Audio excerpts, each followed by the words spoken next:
Bluey is the most adorable cartoon I've ever seen in the whole wide world.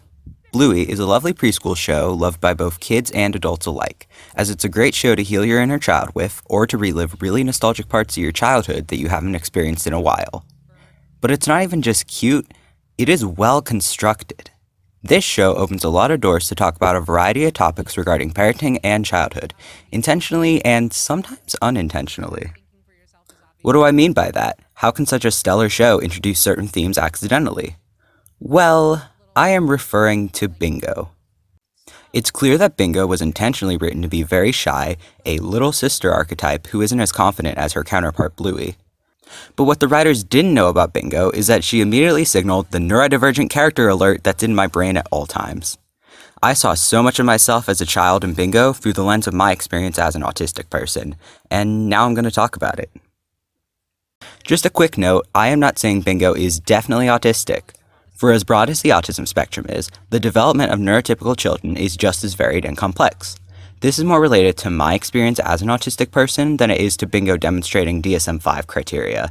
She technically can't anyway, since DSM-5 notes that the problems have to happen regularly, and there's not much consistency between episodes of Bluey. It's like a new problem every week. Also, while this video is truthful to my experiences as a diagnosed autistic individual, not all autistic people are going to connect with Bingo like I did. It's a me thing, I just think she's neat. Now on to the video. This is difficult. In the episode Yoga Ball, Bingo is feeling uncomfortable with the way that her dad plays with her. She sits in this feeling for a while, not talking about why she feels upset. Ultimately, she explains to her mom that she feels like her dad is being too rough with her when they play, and with her mom's help, Bingo expresses this feeling to her dad. Ultimately, everyone works together to find out what works best for Bingo. For a lot of this episode, I thought Bingo was displaying alexithymia, which is the struggle to understand and articulate emotions. I got this sense after the multiple shots where Bingo only makes a noise to indicate her feelings, and how she lets it fester for so long. I've definitely been there. But once she ran into Chili and beautifully talked about the issue, it was kinda cathartic. It would have taken me at least a couple days to even understand why I was upset in that situation, and then feel really confused as to how to explain it or talk about it. Even when we do understand how we're feeling, many autistic people tend to avoid even small conflicts due to the social stigma surrounding it, as well as the fear of making others upset with us. It's part of black and white thinking. The idea is that if we are ever upset in relationships or ever upset others, it means we're doing something wrong. And I think this episode of Bluey beautifully demonstrates that it is okay to talk issues out, even if they seem small. The people who love you will work with your physical and emotional needs.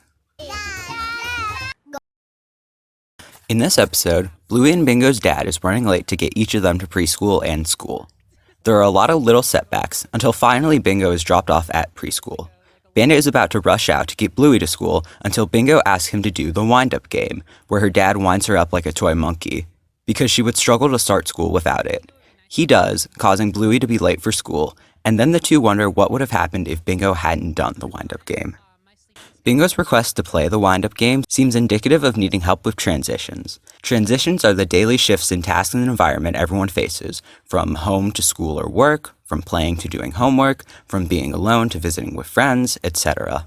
And many autistic people struggle with this shift due to sensory processing issues. In general, an autistic person will probably need to spend a lot of time in an environment to understand its sensory profile, as well as the expectations that go along with being in that space. A lot of us have tricks to get around this feeling of needing to adjust. Mine is being 30 minutes early for everything to get in the zone. And I feel that that's what this episode demonstrates.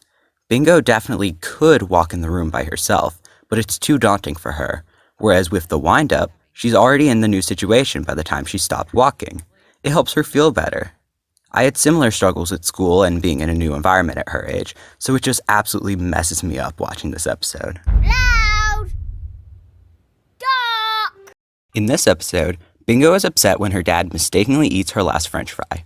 Mood. To make up for the issue, Bingo is given 3 dance modes where she is allowed to make everyone dance in public no matter what. Which is amazing, by the way. But everybody convinces her to use them when she isn't ready to. She gets the perfect opportunity to use her last dance mode, but her parents talk her out of it, and Bluey convinces her to get a yes-no button instead. The episode culminates when everyone has a conversation with Bingo to understand her perspective, and then they all dance. The use of the yes/no button and Bingo going nonverbal when she's upset about the dance modes really hit me hard. Nonverbal communication is definitely a well-documented part of the autistic experience, which is being completely unable to talk or communicate in a normative way, and needing the help of text-to-speech programs or cards. But semi-verbal experiences are definitely not talked about as much.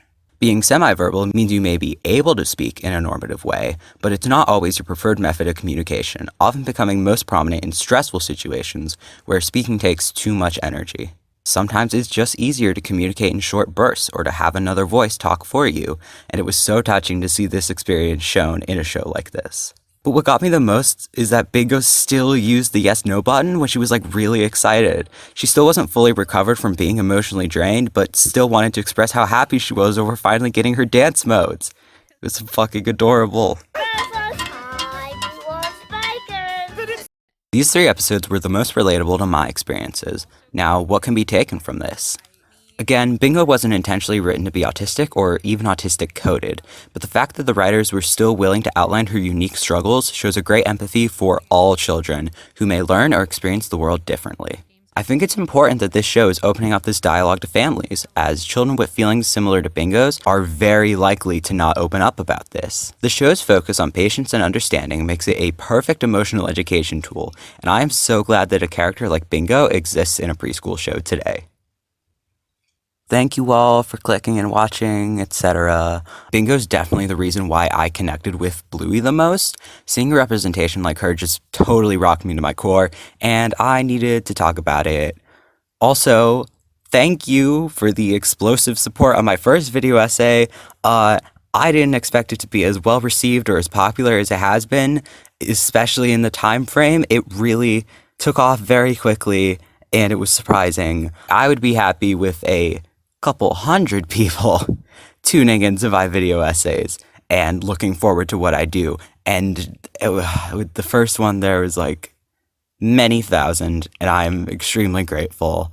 I plan to do a lot more coverage of a variety of cartoons, though I do have another Rise of the TMNT essay in the works because, of course, I have more to say on that show. Let's just hope that Fruity Bastard isn't my legacy.